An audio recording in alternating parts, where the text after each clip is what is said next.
Welcome back to the Daily Stack. Today, it's August 22nd, 2025. This is not financial advice. It's financial chaos with a mic and a Monster Energy sponsorship that doesn't exist yet. Let's stack it. Gas fees high, but my vibes stay low. West Coast chill while the profits just grow. Crypto and chill, we making them deals. Riding that wave, got the G-Funk feels. Stack it up, watch it go sky high. Play it cool, play it smooth, I'm the blockchain guy. Powell's speech just landed, and crypto said, finally, a DJ. This morning, Jay Powell finally took to the stage at Jackson Hole, and wallets across the globe collectively screamed, "Speak.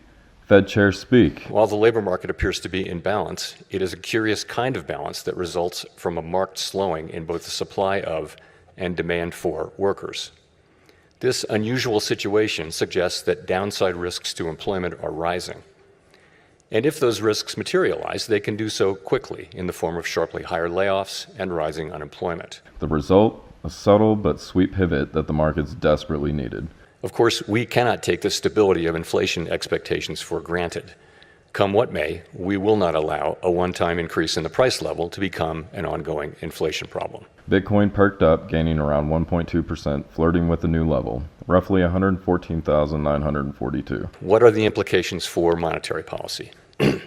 In the near term, risks to inflation are tilted to the upside and risks to employment to the downside, a challenging situation.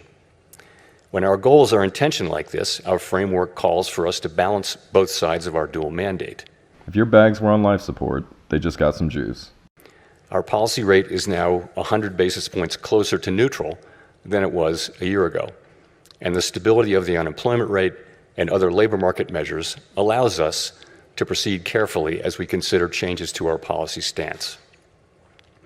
Nonetheless, with policy in restrictive territory, the baseline outlook and the shifting balance of risks may warrant adjusting our policy stance. Ethereum didn't hesitate either, surging a crisp 4.9%. XRP and Solana tagged along, up 2.4% and 1.7% respectively. Even Dogecoin decided to tag along with a 1.1% pump. This wasn't just gains, it was validation for risk assets, riding the Fed's newfound chill vibe. But wait, there's more. U.S. stocks got a turbocharged high five from Powell too. Weaker dollar, that's very supportive to international. It's very supportive to commodities. It's supportive to multinationals. I mean, there are trades here within the trade that worked today, and it wasn't mega cap tech. They worked, but they didn't work like the rest of the trades, and I think that's something the market should take a cue from. The Dow shot up over 670 points, 1.5%, and the S&P climbed 1.2%. And the Nasdaq mostly followed suit. Bond yields tumbled. The dollar sank. It was full-on risk-on party. So what did Powell actually say? In a rare moment of dovish ambiguity, he hinted that a September rate cut is on the table, thanks to a labor market that isn't looking curiously unsteady. But don't get it twisted. He didn't commit to anything. Nope, he just swung the policy door open and said, "Feel free to step inside," while leaving the light on and the hearing muted. He flagged that employment is in a weird balancing act. Both supply and demand for workers are dropping, which means job risks may surface quickly. Yet inflation is still around like that one uninvited dinner guest, so Powell's still playing it careful. All told, market shrugged, eyebrows raised, and said, we like this.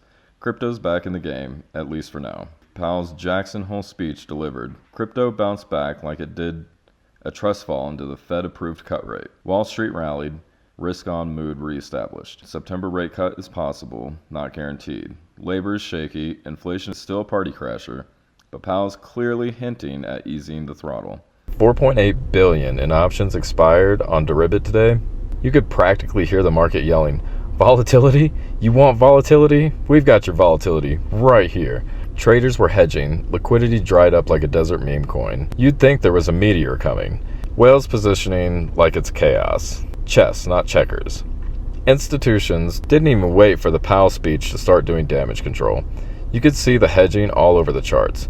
Low volume pumps getting nuked instantly, support levels getting treated like polite suggestions, and no one holding anything for more than 3 candles. And it's not just the DJing crowd either. The futures market straight up panicked. So back in the secret chambers of TradFi, moves are being made.